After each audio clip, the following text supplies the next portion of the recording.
the slip and slide, the slippery slope fallacy.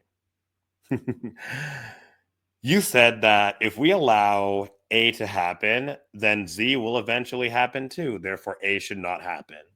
The problem with this reasoning is that it avoids engaging with the issue at hand. Excuse me. And instead shifts attention to extreme hypotheticals. Because no proof is presented to show that such extreme hypotheticals will in fact occur. This fallacy has the form of an appeal to emotion fallacy by leveraging fear. In effect, the argument at hand is unfairly tainted by a substantial conjecture. And so it's just saying that if we allow A to happen, Z will not necessarily happen. It can, but not necessarily. The example that they give over here is that Colin Closet asserts that if we allow same sex couples to marry, then the next thing we know, we'll be allowing people to marry their parents, their cars, and even monkeys. Now, I don't want to necessarily go too far into same sex marriage per se, but I'll actually shift the focus onto a number of other political issues. And I have a few that I've already thought of, but the point is that I think that some people really exaggerate the length to which a particular action can get out of hand. You know, in some cases, I do think that it's true to say one dose of heroin can get someone hooked for life. So I do think that that is fair. In other cases, I don't think that missing 1 week at the gym or having a night of drinking is going to throw off someone's progress in their life so much that they are now incapable of recovering from it. And like I said, I was going to throw in some political criticizations here as well. So, according to my positions on some of these matters, to criticize a right wing position, if we allow lockdowns to happen over vaccines, that it sets a precedent for more draconian and totalitarian measures to be put in place. Maybe, but that just seems extreme to me. I mean, certainly lockdowns do have quite the authoritarian characteristics associated with them, by all means. I'm just not necessarily so sure that that would be.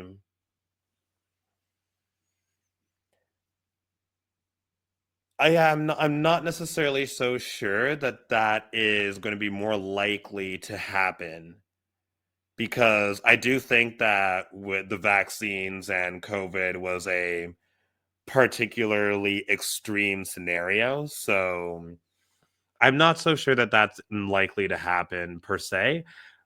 Seems extreme to me, but I'm not going to claim that I know for a fact. That being said, to criticize a left wing position with a conservative majority Supreme Court, they really could do a chain link of overturning the termination of pregnancies, then overturning same sex marriage, then overturning interracial relationships, and then they would be more and more onto a pathway to fascism. I also think that that's very extreme to put a slippery slope in regards to the policies that would be overturned by a conservative majority Supreme Court. I don't know. Again, I'm not going to claim that I know this 1000%, but that really does seem pretty far fetched to me. And although, in regards to both the left and the right, if a protest is happening and we stop someone's ability to protest, that could result in it being harder to protest for any position at all in the future. Say a country like Canada, for example, there were truckers' protests. That was a very right wing position. And yet, if we stop people's ability to protest, then I am pretty concerned. I mean, Justin Trudeau literally froze bank accounts, you know? And so I am concerned for people's ability to protest if that were to if there were measures that were put in place to stop peaceful protests. And I could say for the left as well, such as protesting some of the military conflicts that we have going on in the world, such as Israel Palestine. That if we stop people's ability to protest, trying to go on university campuses and trying to protest, if we stop their ability to protest, then that can make it very much more so difficult to have the ability to protest in the future. And I do think that that would be a lot more common than, say, encouraging more authoritarian measures because of the authoritarian measures that were put in place during a pandemic, which is a specific event versus, I mean, certainly a military conflict is a specific event, but there's a number of reasons why people would want to protest. A number of different reasons. So I would consider that to be a lot more likely to happen, you know. And as a byproduct, I do think that that could be a slippery slope to stop people's ability to protest. So trying to be, I mean, I'm not really trying to take a political side in my content here. I'm literally just trying to raise awareness of some of these different logical fallacies. And the whole goal of this is that ideally I can help people be able to identify some of the different logical fallacies that are happening to them or that they're witnessing because, and I'm going to take more of the screen here because I really want to get this message across. These logical fallacies, even though you may not be using them against someone else, someone else can be using them against you. I famously like to use this quote of, it comes from the Avengers, Loki in particular, Avengers 2012. Nick Fury, I'm paraphrasing here, says, "We have no quarrel with you." And Loki says that an ant does not have a quarrel with a boot. And so, that being said, it's just to say that some people say, don't start nothing, there won't be nothing. And I think that that's a bunch of bollocks. That at the end of the day, it's essentially this situation that it can be very difficult to just try to operate without awareness of these logical fallacies, because especially if you're not really someone who's going to use them against someone else, they can be used against you as well. So raising awareness of this, ideally then we are able to make them a lot less prominent and effective. I'm trying to remove power from these fallacies by creating this content. But it be what it be. So, with that being said, that's pretty much what I just have to say for this particular series of fallacies. I will just end off with one last video from a YouTube channel that I wish still continued. And we'll show it to you over here. So it's called Exorna Education, and it shows a number of different fallacies, and I'm going to be definitely referring to a lot of their different videos over time as well.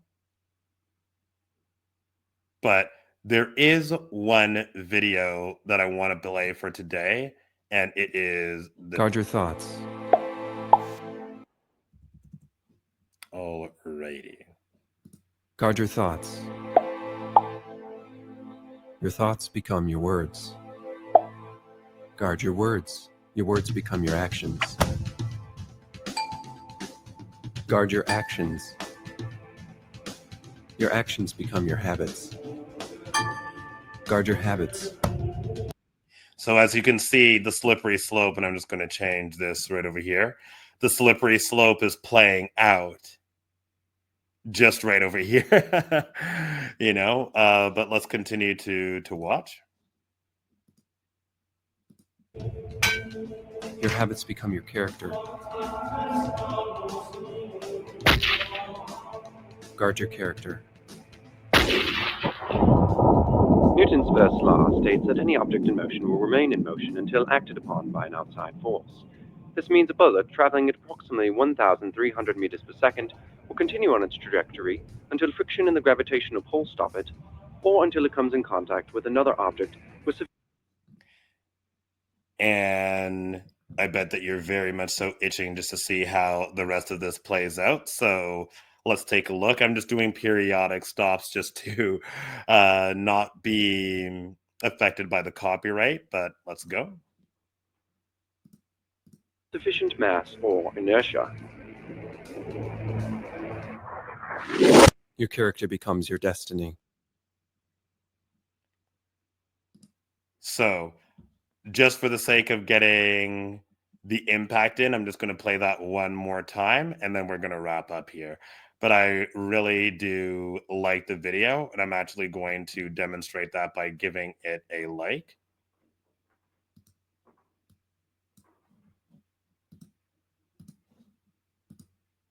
Guard your thoughts. Your thoughts become your words. Guard your words. Your words become your actions. Guard your actions. Your actions become your habits. Guard your habits. Your habits become your character. So it is guard your thoughts become your words, guard your words become your actions, guard your actions become your habits, guard your habits become your character. Okay.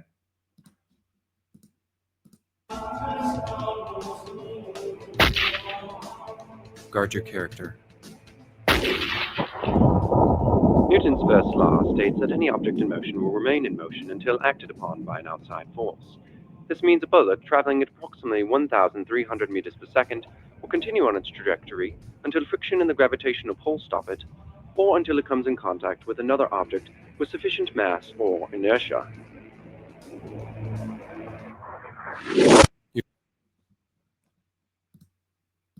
And your character becomes your destiny. Your character becomes your destiny. There it is. So I definitely do think that that was very interesting. That came from 7 years ago.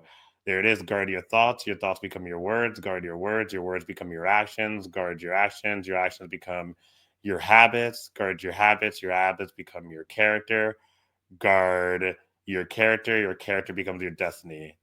And so, with that being said, let me see here.